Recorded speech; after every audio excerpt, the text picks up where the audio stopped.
बाजी जो लड़कियां हैं ना, लड़कियां भी है, एजेंसी वालों ने अंदर डाली हुई है, हमने खुद पकड़ी है ऐसी। ये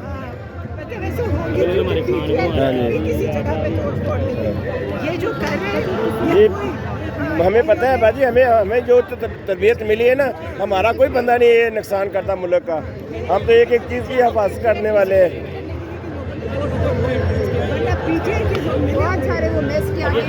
ये पता है कोर कमांडर हाउस का खुद खोला है, आवाम ने नहीं खोला, अब आवाम जा रही है, जब दरवाजा खोल दिया। हाँ जी, खुद खोला उन्होंने, क्या आवाम आए जा रही है, बंद रखते जी जी, ये देखिए। हाँ जी, आवाम अंदर आई है। गेट बंद है, कोई जा रहा है, कोई भी नहीं जा रहा, उन्होंने खुद खोला ताकि आवाम जलसा एकदम से क्योंकि इतने सालों से कभी इन्होंने कोई डैमेज नहीं किया। ये आप टेंशन न ले बाजी, कोई बंदा नहीं तोड़ता।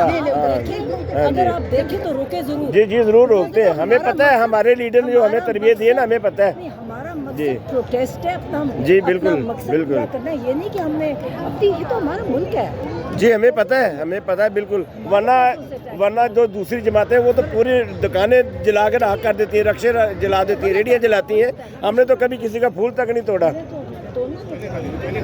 ठीक है भाजी, अल्लाह पाक आपको आमीन। देखेंगे तो रोके होंगे जरूर जरूर। इसकी वीडियो डालें, लोगों ने, इन्होंने खुद गेट खोल के लोगों को अंदर, ये इन्फॉर्म करें। जी जी जी, बिल्कुल।